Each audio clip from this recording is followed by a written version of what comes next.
Sydney Sweeney and Martha Stewart might seem like an unlikely duo at first glance, but their recent involvement with American Eagle campaigns reveals striking parallels that extend far beyond their shared blonde beauty and modeling prowess. Both women have graced billboards and screens with an effortless allure that turns heads, yet their paths to these high-profile gigs are marked by resilience in the face of public scrutiny and career setbacks. As Sydney navigates a storm of controversy surrounding her latest endeavors, Martha's story emerges as a blueprint for redemption, one that hinges on self-awareness, humor, and an unyielding refusal to let scandal define one's legacy. In the cutthroat world of entertainment and branding, where one misstep can eclipse years of hard work, these two icons offer a masterclass in turning adversity into opportunity. Sydney, at just 28, has skyrocketed to A-list status with roles in hits like Euphoria and The White Lotus, her natural charisma and bold choices propelling her into the spotlight. But with fame comes the double-edged sword of public opinion, and Sydney has felt its sting acutely. Whispers of her political leanings, particularly rumored ties to MAGA circles, have alienated segments of her fanbase, painting her as out of touch with progressive values. Her relationship with Scooter Braun, the music mogul at the center of ongoing industry feuds, has only fueled the fire, with critics questioning her judgment and authenticity.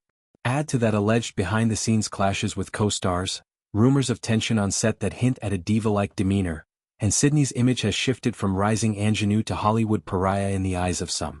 The tipping point came with her summer collaboration with American Eagle, a campaign touting the slogan "Sydney Sweeney has great genes."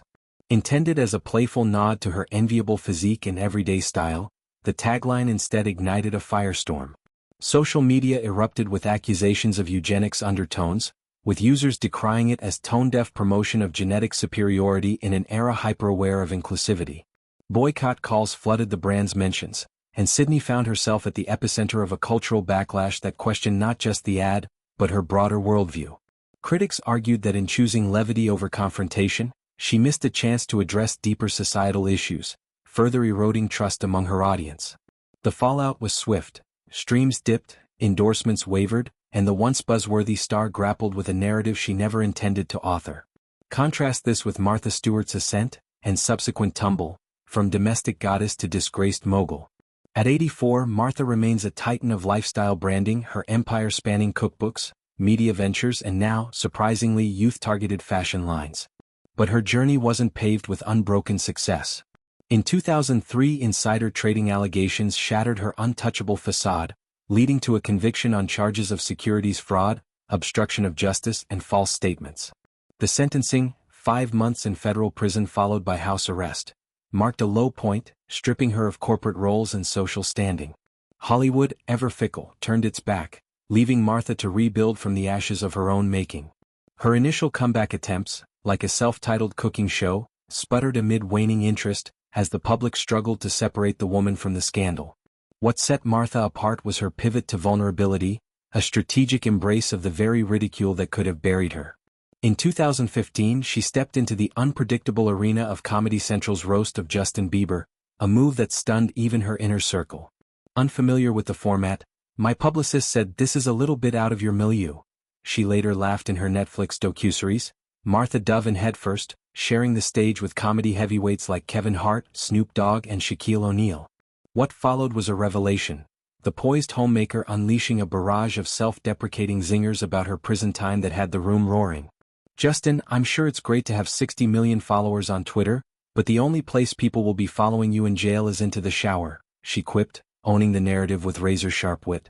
Lines about crafting shanks from everyday items and navigating jailhouse politics landed with precision, transforming her incarceration from a stain into a badge of irreverent survival. The impact was seismic. Martha earned a standing ovation, with Bieber himself dubbing her incredible in a heartfelt embrace. Overnight, she bridged generational gaps, appealing to younger demographics who saw in her not a relic, but a relatable rebel. Publicists noted the shift. She was the star of the roast. It made waves and catapulted her into a younger audience. By laughing at her own downfall, Martha disarmed critics, signaling that she harbored no illusions about her past. It was a psychological jujitsu, using the weight of judgment against itself to reclaim agency. Her cultural relevance surged, paving the way for fresh ventures, including high-profile brand deals that proved scandal-scarred stars could thrive. Sydney's response to her own tumult has been more measured, perhaps a reflection of her youth and the intensified scrutiny of the social media age. In a recent GQ interview, when pressed on the American Eagle uproar, she opted for breezy deflection. "I did a jean ad. The reaction definitely was a surprise, but I love jeans. All I wear are jeans. I'm literally in jeans and a t-shirt every day of my life." The casualness charmed some, portraying her as an unpretentious every woman, but irked others who craved accountability. When Donald Trump's praise for the ad surfaced, "Fantastic," he called it, Sydney sidestepped again, focusing on the surreal attention rather than the politics. "It was surreal. I kinda just put my phone away. I was filming every day." On eugenics claims, her retort was cryptic. "I think that when I have an issue that I want to speak about, people will hear." To detractors, it read as evasion, a missed opportunity to clarify or apologize, potentially prolonging the backlash.